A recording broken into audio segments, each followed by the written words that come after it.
Hey guys, welcome to another episode of True Crimes and Weird Times. I'm Kim. I'm Ashley. And we wanted to start this episode off by letting you know that next week is Thanksgiving. Yay! For us Americans. Yeah. Not everybody who listens is in the U.S., which is so cool. I did the U.S. thing too. I did the American thing and thought we were the only people ever. Yeah, that's what we do. Sorry, everyone. Sorry, rest of the world, for all of us, collectively. You want to spend time with your families. We want to spend time with our families. Mm-hmm. So we're taking a week off. Yep. Look for us again the week after. Mm-hmm. We'll be back. You don't have to wait that long. To hear our wonderful, sultry voices. But this week, I am going to be telling you about Joseph Edward Duncan III, a complete monster of a man who kidnapped 2 young children after murdering the rest of their family. Ugh. And if you feel like part of your body is not supposed to be there, then this is the episode for you. I will be talking about body integrity identity disorder.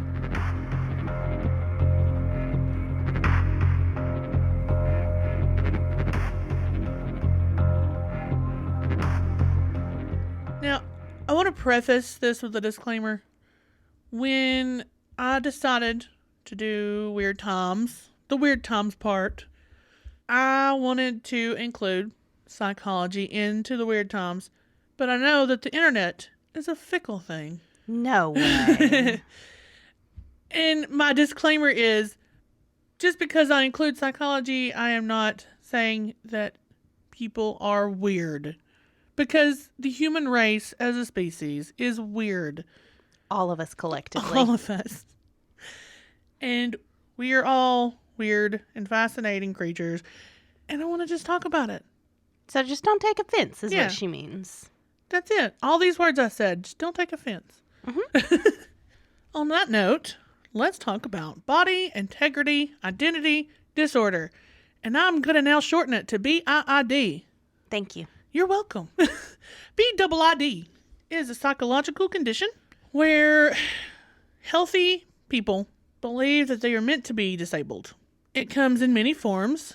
Some believe that their leg is not meant to be on their body or an arm. Some want to be blind. Some believe they should be deaf. And they go to very extreme lengths to make this happen. So literally disabling themselves. Literally disabling themselves. Because it's not like they can go to a doctor and say, hey, can you take this leg off? It doesn't feel right. Yeah, I mean, probably not. So, I've read stories about people laying out on train tracks. Oh my God. Mm-hmm, and just let them take off an arm or leg. There was a man who shot himself in the leg. Hoping they would take it off? Well, we'll talk about that. That's one of my stories. Oh. And just like I said, extreme lengths to make this happen. Now, now it's going to be BIID. BIID. That's way easier. Now, BIID was actually first mentioned in the 18th century, and it's mentioned as a case study. An Englishman traveled to France and had found a surgeon and asked him to amputate his leg. Just like I said, just, hey. No reason, just, can you cut this leg off for me? Don't want this, can you take it? Of course, the surgeon refused. And then... first do no harm at all. Right, yeah, I'd say removing a limb unnecessarily is harmful. Yeah, well, especially in the 18th century. Oh, God, yeah. Then he pulled a gun on the surgeon and said, no. You're going to take the leg off. Now I'm not asking. Chop me up or else. Like, what? No, wait. Now, he was very polite about it. With his gun? With his gun. He gave him a thank you note and gave him some money. Before he cut his leg off or, after? No, this is after he pulled a gun on it. Oh. No, here. You're going to do this, but thank you, and here's some money. Well, at least he was compensated, so. You're right. Should pay for the therapy. No, well, not in the 18th century. Yeah, no, therapy wasn't a thing then. But the note explained that his leg was a, quote, invisible obstacle to his happiness. He literally was not happy with his leg on him at all. I mean, if you really could, pinpoint it like that, it'd be kind of handy. all my depression is coming from my left pinky. Let's just take it off. Just take it off. I don't need it. Well, what I want to know is how did it, and this is the weird Tom's part, guys. How did his brain say, dude, this ain't working for us? But that is the case study in a whole. And that's the first mention of this. Now, it took another 100 years for the condition itself to be discussed in a serious academic paper. Nobody took it seriously. I mean, and I kind of get it. How could you take that seriously? What do you mean you don't want your leg? It's helping you. What is wrong with you? Yeah, and it's probably more of this person's mentally ill rather than this is a specific disorder. Right. That's how I see it. And you know what they did to, quote, crazy people. Yeah, you don't want to be called crazy in those days. Right. Ice pick through the eye socket. Ugh. Yeah. Now, while it was discussed in an academic paper, it was considered what is called paraphilia, which is basically a sexual fetish. Wanting to remove your limbs was? Yes. This body disorder, yes. All of them now or just then? No, then. Okay. Yeah. But here's the thing. If it was considered a fetish, why would you just want one part of your leg taken off? Like, why wouldn't you want the rest of your limbs taken off? Why wasn't this a continuous thing? Oh, like if they're getting off on it, why are they only doing it once? I guess Right. It's more the fact that you don't have it maybe than the actual removing of the limb. But at the same time, this is why I'm assuming now the 19th century. Mm-hmm. So we're still not up to advanced medical sciences. Why would someone want to cut their leg off? Sex. Yep. Sex thing. Just leave it alone. They just love it. They just love it. Okay. And like I mentioned, people go to extreme lengths. There are tons of stories of people who are suffering from this disorder who are going to go through with taking off the part of their body they don't think is part of their body. And of course, like I said, I'll have a few that I'll talk about. But for instance, there was a man who froze his leg off in dry ice. Froze it off? Mm-hmm. Well, actually, he froze it in dry ice so that it would be amputated. Wow. Yeah. Another man, he didn't have it amputated, but he does tie the bottom of his leg to his thigh so that he can feel like it's not there. So that works for him. So just strapping it, that sounds like way, way better Yeah. of an option than dry icing your leg off. Well, a man who wanted to be paraplegic, that's the man who just laid out on a train track. Oh. I couldn't imagine, the anticipation of waiting there for a train to come by and then it actually happening. That probably seems worse. But like, I guess you would be excited if you had this disorder. if like, you're waiting so long for it to be taken it's off. finally going to happen. It's finally going to happen. And it's not going to be, I'm about to be in excruciating pain from a train running over me. I just saw a man laying on train tracks going, yay! As it's rolling over his leg. But we did it! We did it. There's another woman who wants to be deaf, and she actually wears a hearing aid to feel like she is deaf. So she puts one in and turns it way down, maybe? I don't even know if it's on. Oh, she just wears it. She just wears it. Has it. Yeah. Oh. And then there's someone who uses a wheelchair who can perfectly walk, but she feels better in the chair. Do they ever say what it is exactly that they like about it? Is it like the attention for it? Is it feeling special? Some of these, when I read them, it was like, you feel like, okay, well, maybe they're doing it for the attention. But then there's some people who's, like the guy who shoots off his leg, he feels better. His life is just better. Without a leg. Without a leg. Like, I've been on crutches several times. I have terrible knees. And I hate only having one. Which, I mean, I guess I don't have the disorder, though. But I just can't imagine doing that all the time. Yeah. Wanting to be that. I hate it. I hate it so much. But then... Not to say that people who have these... Who are unfortunate enough to... And that's part of the problem. People who have lost a leg and wanted to keep that leg, you know what I mean? Uh-huh. I would say, I understand why they would be upset. Absolutely. Like, Like, you have one. yeah. Use it. Uh-huh. But, well, let's just hang on. Continuing. But what's the fascination?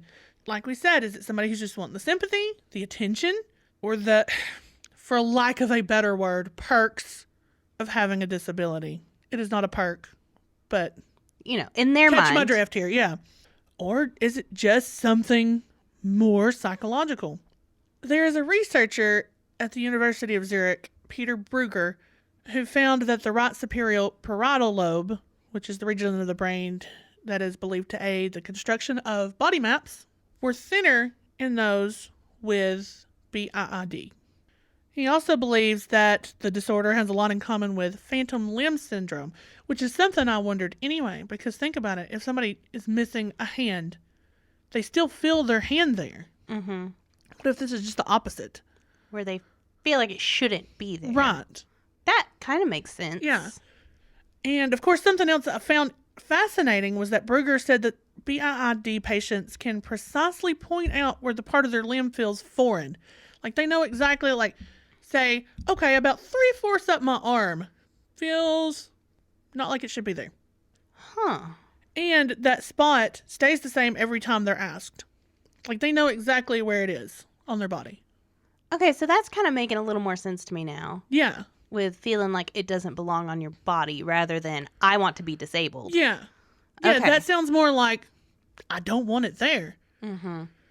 Now, this is leading researchers to believe that the condition could be neurological instead of psychological, which means now maybe it's not just a fetish, guys.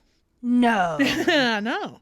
So, now that we've got all the science out of the way, let's talk about some stories that I did find online about some BIID sufferers. The first one is Mariah Serrano. She was born with a club foot, which is where the foot is underdeveloped and it's typically twisted out of shape. Sometimes they have to walk on their ankles. It's just twisted sideways. Pretty painful. Lots of surgeries. Braces sometimes help, but it just depends on the severity of the club foot. Now, unfortunately, Mariah's was a rare case, and it continued to just remain a problem her whole life. She had to limp on the side of her foot. She was bullied at school for it because, unfortunately, children are mean, and this is something that looks different. Yeah, they do that. Yeah. It sucks. She was quoted as saying, "At school, kids mimicked my walk and called me peg leg," which, what the hell, man? Who Right? does that? Kids, they're tiny psychopaths. They're awful. She also says, "I played hockey and joined the cheerleading team, but eventually the pain became so bad and I was so embarrassed to wear my leg brace. I gave up school and was tutored at home." Oh, Isn't that awful? That poor baby. She had had 5 surgeries by the time she was 16, and none of it was really helping. It was just kind of, it helped a little, but probably, I mean, she was still walking. It didn't fix it. It didn't fix it. Since one foot was smaller than the other, she had issues buying shoes for herself, naturally. Yeah. She was wearing braces constantly. She ended up having to wear tennis shoes to her prom. She just really, think about it. She's 16 years old, 16, 17 years old. She just wants to wear heels like her friends. She wants to wear pretty shoes. She wants to wear pretty shoes. She was really into fashion. She's really into fashion design. She wanted to wear heels. She continued to see specialists, doctors, but she wasn't getting very, very many options to help her club foot. However, in 2009, another specialist gave her an option she started to consider, which was amputation. Now, she didn't have to have it, but she's quoted as saying, "My options were to persist with yet more operations and painful braces," which, of course, probably wouldn't have helped if they haven't so far. Yeah, and just more pain. And yeah, just being in pain. Or I could have my leg cut off and replaced with a prosthetic. It seemed drastic, to say the least. She's not completely on board with this yet, but, it's in the back of her mind. And the longer she waits and the longer she gets some information about amputation, she's not liking what she sees, but she actually goes to a prosthetic store. She meets the lady that works there. She actually has prosthetics herself. She notices how beautiful the woman was, how confident she was, and she started to think, well, maybe this was something she could do. A month after her decision, Mariah finally had her leg amputated. She had some hiccups with her leg healing. It took about 6 months for her to heal and wear her own prosthetic. And by New Year's Eve, her mother gifted her her very first pair of heels. Aww. She says that her prosthesis gave her so much more confidence, helped her to achieve the life she wanted, not the life the body she was born with limited her to. See, I don't really feel like that's a disorder. I feel like she had a medical condition and She wanted it taken care of. right, like that was her last option, but it was probably the best option. Not necessarily, I just want to cut off my completely healthy foot. Yeah, I mean, in that case, yes, it's healthy, but it was probably painful. Clearly, she didn't feel confident with it. Mm-hmm.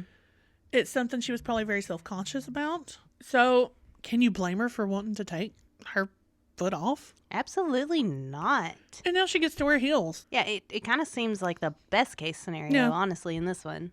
The next case is Jewel Sooping. Now, Jewel Sooping, at the age of 6, she would stare at the sun for hours. Like directly into the sun.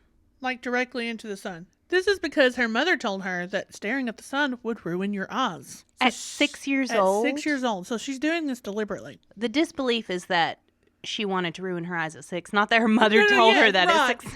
Right. I think I've told my kids that. Quit doing that. Mm-hmm. By the time she was a teenager, she was already sporting thick, dark glasses. She started walking with a cane by the time she was 18. She mastered the art of reading Braille by 20. And this is the whole time she's able to see. Now, she called this something called blind simming, which is basically pretending to be blind while not being blind. Like simulation. Like simulation. Like LARPing, Uh, but being blonde. I mean, it sounds less fun to me, Yeah. You don't dress up for this one, I guess. but I mean, you No, kind of you do. Now, by 2006, she's doing all this blonde simming. So clearly what it is she wants to be blonde. She doesn't want to use her eyes. And of course, she's not going to go to a doctor and say, hey, Will you blind me, please? need these gone. But she finally finds a psychologist who was willing to help her become blonde. No way. Yeah. Now, here's what happens.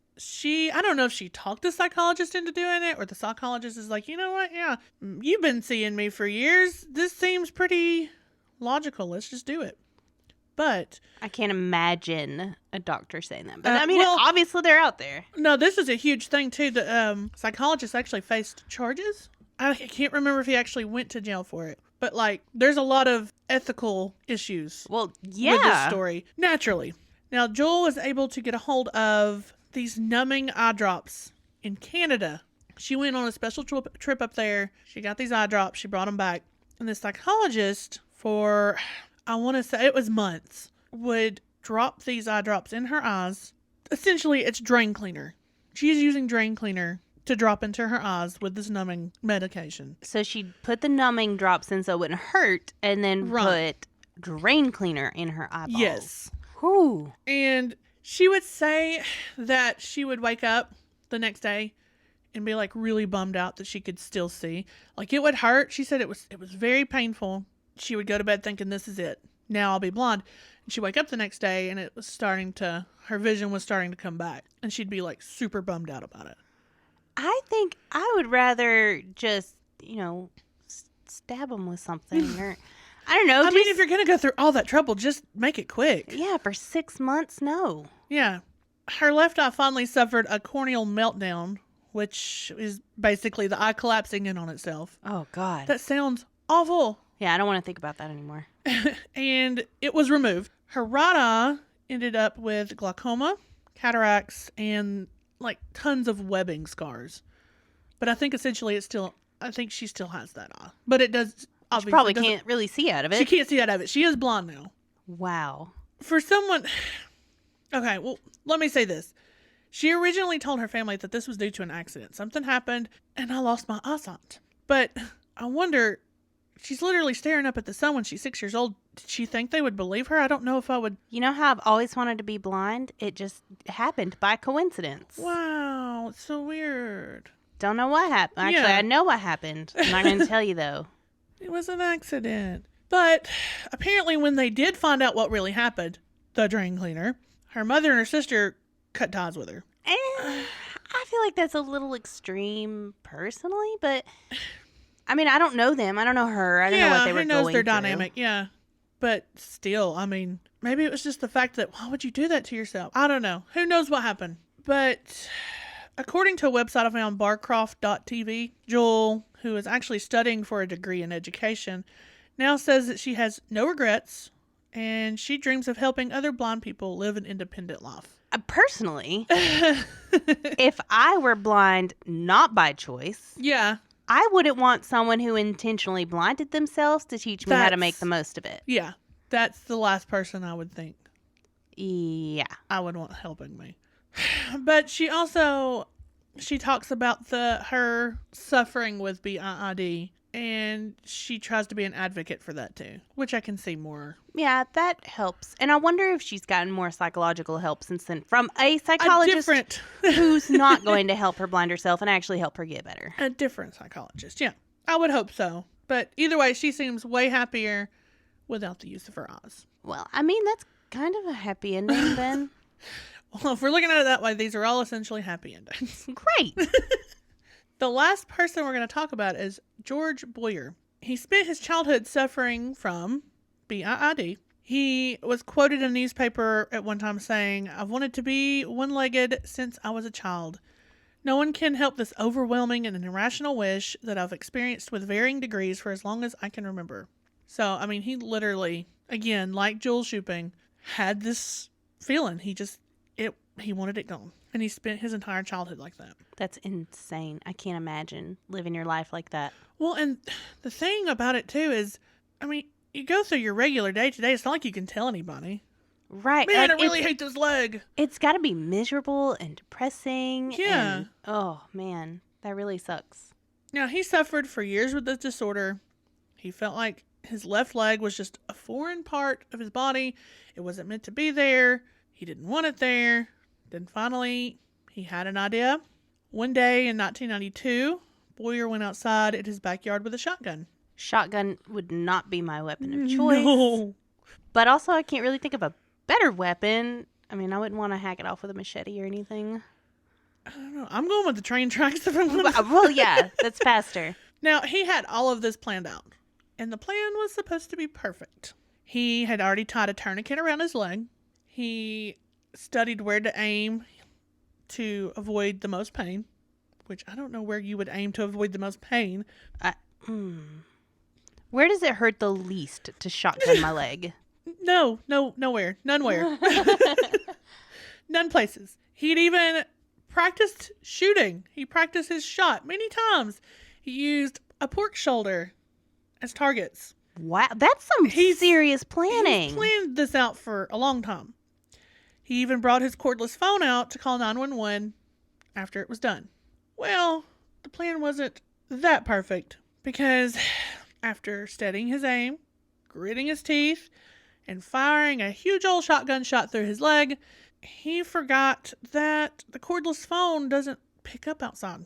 Oh, no. So he's in his backyard just bleeding out. Fortunately for him, his landlady, I guess she came by, "Hey, where's the rent?" Or, "Hey, you need your air conditioner fixed?" I don't know. Or, "Hey, what was that shotgun sound?" Oh, that's probably it. She found him bleeding out in the backyard, and he was almost dead, and she called the paramedics. He spent days in the hospital. He was begging doctors and surgeons, just take it off. Just take the leg off. Even though they tried to reconstruct his leg. And according to what I read, it was something that could be fixed. Like, it wasn't beyond repair. It was... Yeah, but the thing is, he probably would have had problems with it. Let's think about it. Yeah. It's a shotgun. It shattered. Yeah, it's shattered. But finally, after all of this, they, for some reason, were forced to finally amputate. And George Boyer got his wish of having his leg taken off. He is reportedly very happy and is quoted as saying, "My only regret is that it didn't happen sooner." Wow. Those are just 3 stories. If you look online, you can find way more than that. But I couldn't imagine. I know. I don't have a lot of commentary. I'm just kind of blown away. Yeah. It's just a strange thought because most of us don't sit there and think about a limb needing to be taken off. Usually we're taking it for granted. Yeah, So- I'm both physically and emotionally attached to all the parts of my body. Me too. Yeah. Me too. Even when they're hurting. Me too. Yeah, I'd rather keep them and hurt a little bit, but then I guess I don't have the BIID, so Yeah. I can't know what it feels like. Right. Although I feel like there are better options than cutting off limbs. Well, yeah. But I mean, maybe not. And really, who's it hurting besides themselves? I guess, but I don't know. that's a lot of work. With those stories, I kind of wanted to bring up some discussion points. One of them's a little out there, so get ready for this. Because this is the weird time segment, people. This is what we're here for. Yep, weird stuff. Could it be that they had lost an arm or a leg or an eye or their hearing in a past life, and they just kind of feel lost with that arm here now? They feel incomplete. They feel incomplete. They feel too complete. Too complete. Yeah, the opposite. Or maybe they had meant to lose an arm or a leg, and they're in some alternate reality now where they didn't lose that arm or leg. And this is their body trying to compensate for that. Probably that one. That one. Yeah, okay. I knew it. I knew it wasn't crazy. I knew it. The other discussion point, and this is probably a little bit more logical, is that do you think that these doctors should be able to perform these surgeries by request? Do you think it's ethical? Do you think it's unethical? I mean, these are perfectly healthy people. Otherwise, should the person be able to have say in whether they want something cut off of their body? I mean, it's technically, very, very loosely body modification. Yeah, if you look at it that way, you're right. But I feel like you would need a very special type of doctor to do it because you can't expect, I mean, it goes against their oath. Mm-hmm. Well, think about euthanasia. I mean, there's places, Oregon, Washington, that they can do that. Yeah. So why not? But do you think that they should have maybe some therapy to go along with that before like it happens? some extensive 2-year long therapy sessions, like try every other option first, maybe. Yeah. Because this is you can't put your leg back on in 2 years if you regret Right. it. This is pretty permanent. Yeah. I mean, yeah, there's prosthesis, and you're not getting your eyes back, though, for sure. Mm-hmm. So, I but don't know. It's a tough one. that is a tough one. But I would love to know your thoughts. Yeah, me too. Tell us, Facebook, Instagram, write us an email. I'd love to know.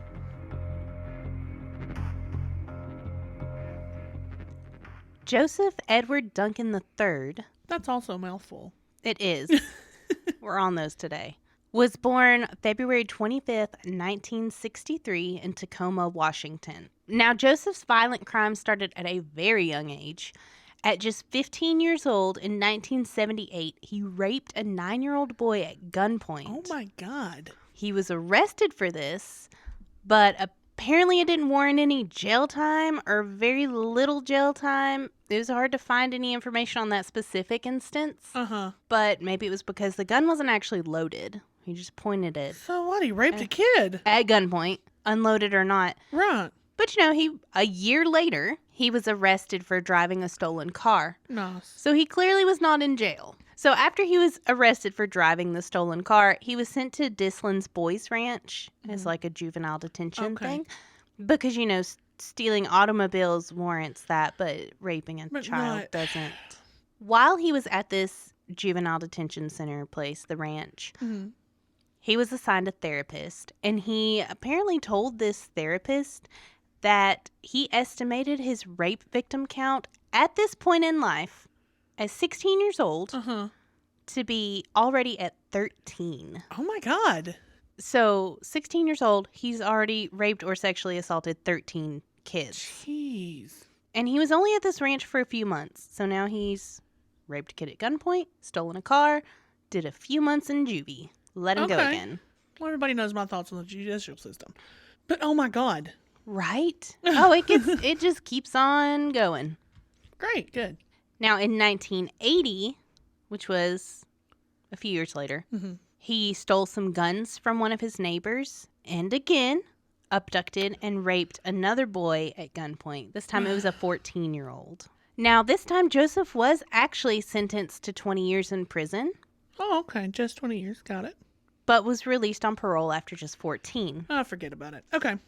Then in 1997, he was returned to prison after violating his parole, but again is released in July 14th of 2000. Just 3 years later. Just 3 years Well, later. this is based on a parole violation. Yeah, it's not that much, but considering what he was on parole for, Right. so 3 more years, then he's out again in 2000. In March of 2005, he's arrested for groping a 7-year-old boy at a playground. Oh, come on. And attempting to grope the little boy's friend as well. He's arrested for this, like I said, and bail was set at $15,000. Uh-huh. So he actually met an acquaintance who was a businessman, had the money, came and bailed him out of jail. He promised to pay him back later. Who just gives a friend $15,000 to get him out of jail for groping a child? Yeah, that's not a great decision on this guy's part. Well, not only that. Okay. So in 26 years, this guy has a history of just touching little boys anyway. What is going on? That this guy would bail him out of jail? Well, just why are they not doing more to him? I don't know. I don't know why this guy is just getting off not scot-free. I mean, he went to jail for 14 years for one of them, but still, this is a history now. He has a history. Yep. And that's only the ones we know Yeah. about. Like, this guy should have at least a 100 feet restraining order or something. He went from 2000 to 2005 without being caught or arrested. Yeah, that's You gotta know he did not take 5 years off from being a Right. pedophile. right.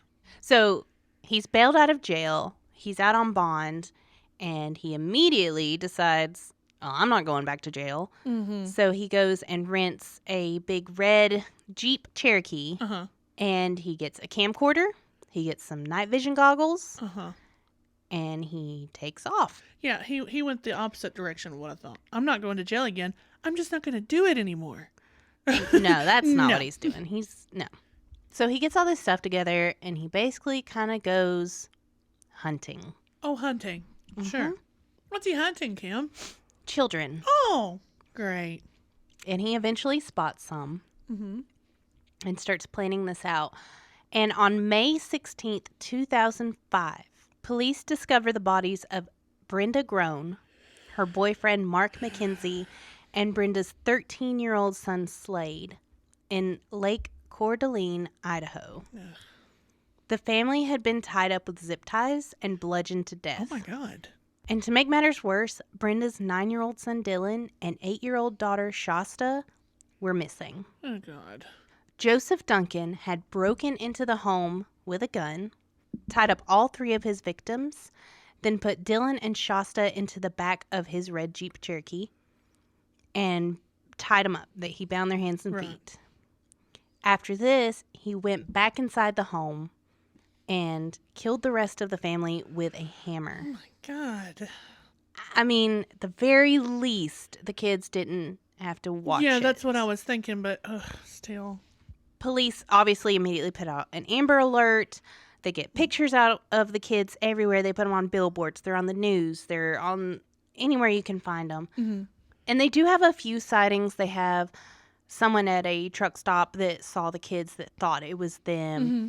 They have someone from a convenience store say that they saw Shaysta with a man. Oh, yeah. And they do go back and review the footage, and you can see her walking up and down the aisles of this convenience store while Joseph just stands and reads a I newspaper. think I remember that. I didn't know who the names were. I think I remember that video. Mhm. So she's just walking around inside while he reads a newspaper. And the people at the convenience store didn't call police right away while she was there because she didn't seem distressed or upset or afraid. Huh. So they thought they were mistaken Yeah. in who it was. But either way, if you see a child and you think it's a missing child, Just do it. I don't care how happy they are. I don't care if you piss off the parents. Just call the Just police. call. What's it Yeah. going to hurt? It's going to take up a few minutes of their time. If you're wrong, and if you're right, you could save someone's Yeah. life. And think about it this way. They're not going to know who called. Just do it. Mm-hmm. Then on July 2nd, 2005, 7 weeks Oh, my God. after these kids disappeared, at a Denny's in Coeur d'Alene. So he didn't even go far. Well, the convenience store footage was from 40 miles away from Coeur d'Alene. Huh. So he's back Yeah. in Coeur d'Alene. And I'm Okay. going to get to why he's back in a few Okay. minutes. Okay. So at this Denny's, several employees and customers, so there's a couple of customers outside that were like, hey, we just saw that kid on a billboard. Mm-hmm. That's her. Yeah. And so they go inside and get some of the employees, and they find a waitress and manager, and they're like, hey, we think that's the missing kid. And the employees were like, oh, we thought so too. Like, we agree with you. Let's call the police. Good on them.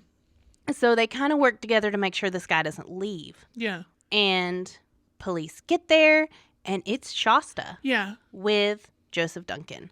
So they take her to the hospital, and they take Joseph to jail. Thank God, finally. Yeah. And then they start interviewing Shaysta because Dylan's not there. That was my question. It's just Shaysta. Mm-hmm. I don't like the look on your face, Kim. It's not a good one. Shaysta was taken to the hospital. She was found to be fairly healthy. I mean, she didn't have any malnutrition issues. Yeah. She wasn't dehydrated. She, was okay. And they start asking her, what happened? Where did you go? Where's your brother? How do we Right. find him? And the first thing they focus on is finding Dylan rather than where have they been this whole Right. time. And Shaysta tells them that she was on one side of the red Jeep Mm-hmm. and she heard a bang. And she goes running around and finds Dylan laying on the ground in pain. And he had been shot in the stomach with a shotgun. Uh-huh. Now, Joseph claims that he was digging in a tote in the back of the Jeep, Okay. and the shotgun he had been using was in there, and it went off accidentally, Mm-hmm. and it shot Dylan in the stomach. Mm-hmm. He claims it was an accident. Shaysta even says he's crying and saying, oh my God, what have I done? Except, since he's already shot him in the stomach, he takes the shotgun out and shoots him in the head. Oh. To quote, put him out of his misery. Oh, my God. Okay. I know, because taking him to a hospital wouldn't have worked either. But, Yeah. he then wrapped Dylan's body in a tarp and burned it. God. Once Shaysta told the police this story and described where they had been and what they were doing, Mm-hmm. they did go out and they found his remains. He was where she said he was. I even read one source that said they took Shaysta out to the woods to this campsite Mm-hmm. and had her mark with rocks and stuff where the Jeep was, where she was, where Dylan wow. was, so they could set it up and know exactly what happened. Yeah. Now, during the 7 weeks that they were being held captive, Joseph beat them, he sexually assaulted them, he would stay at campsites out in the woods, they would drive long distances, she doesn't know where they were going. Oh, yeah. But like I said, they did spot her at that convenience store 40 miles outside of town. Yeah. He would threaten them, he would show them the hammer he used to kill their See, family. I wondered if he told them. Oh yeah, he told them. Gross. He would show them the hammer and say, this is what I used to kill your family with. That's so disgusting. He would tie them to trees. He would hit them with sticks. What? Just like these terrible things that I cannot even fathom and imagine a child having to go through.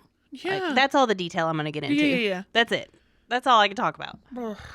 But according to Shaysta, Joseph wasn't always being abusive. Sometimes he was quote unquote nice. Yeah. But he had that video camera I mentioned earlier, and police yeah. find footage of the kids just like playing by a creek near one of the campsites, like just being kids. That's so strange. After the death of Dylan, Joseph eventually tells Shaysta that he has to kill her or he's going to get caught. And he asks her, do you want me to shoot you or do you want me to strangle you? Oh my God. And how old is she? Is she 9? She's 8. 8. God, I couldn't imagine. And Shaysta says, I would rather you strangle me. So Joseph starts to try and kill her. He wraps a rope around her neck. And when she starts screaming and begging, please don't kill me, and begging him not to. Well, he stops. And he can't do it. Mm-hmm. And he tells her that she has taught him how to love. What? Yeah, it's disgusting. He decides to take her back home to her dad because remember, it was her mom's boyfriend. Yeah. Well, fiance. Yeah. It's the mom's fiance that he killed, not her father. Right. So he decides to take her back home. He's going to let her live. And this is why he was back in town at the Denny's for breakfast. He was taking her back home. Not that that's, but a nice thing, but he didn't kill her. And yeah. But that's so strange. See, that's the psychological stuff that's so strange to me. Mm-hmm. Because he felt like he had fallen in love with this child.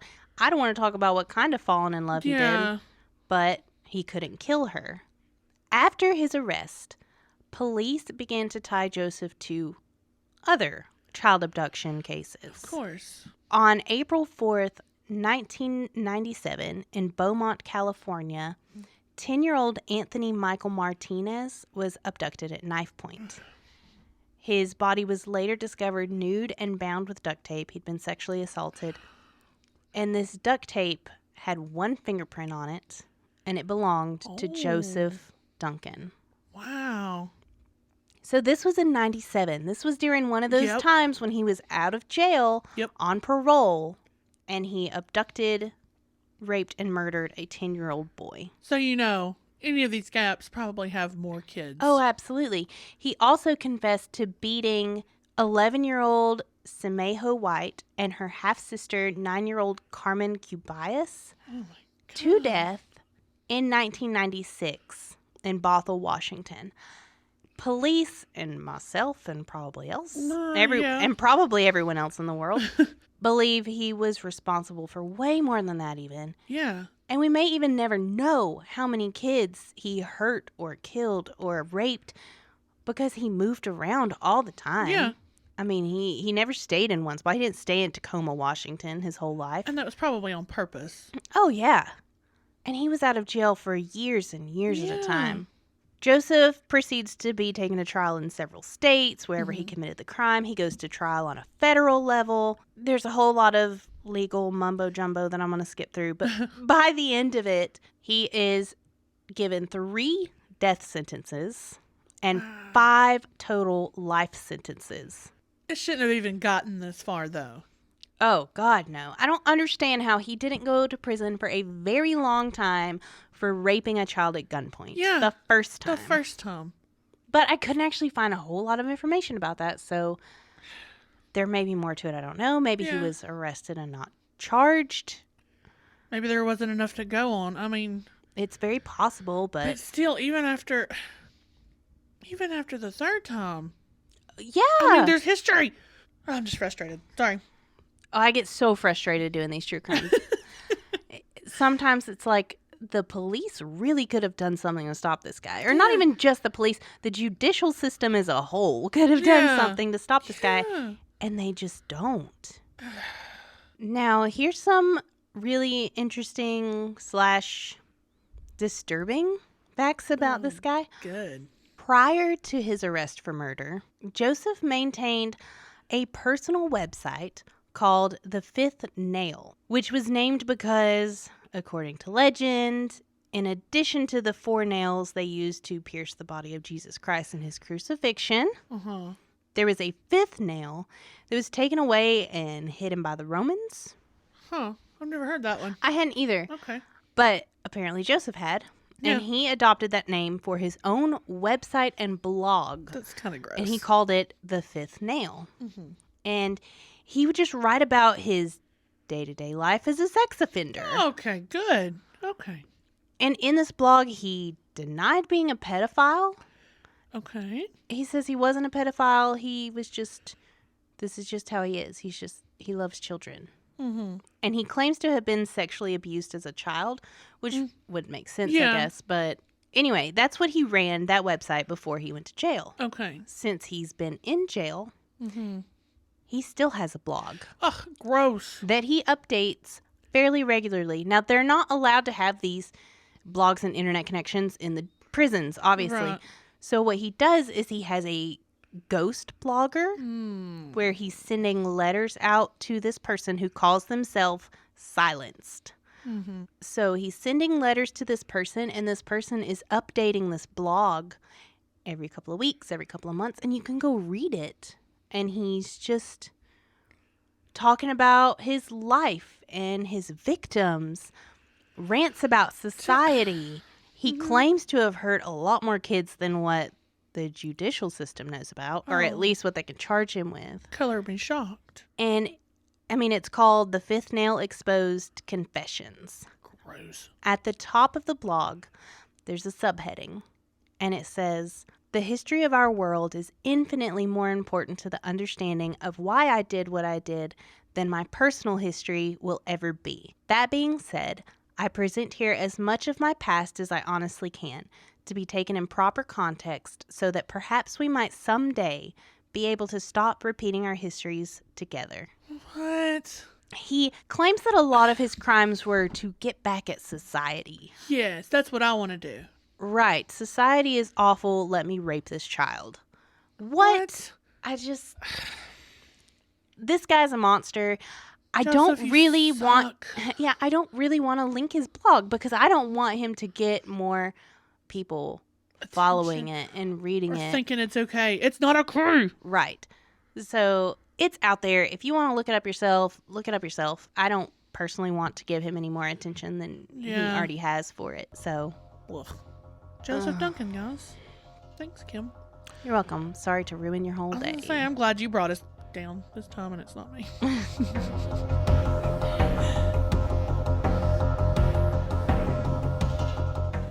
Thanks for listening. Like us on Facebook at True Crimes and Weird Times Podcast. Follow us on Instagram at True Crimes Weird Times. Email us your stories at truecrimesweirdtimes@gmail.com. And if you enjoyed the show, make sure to subscribe and leave a review. Bye.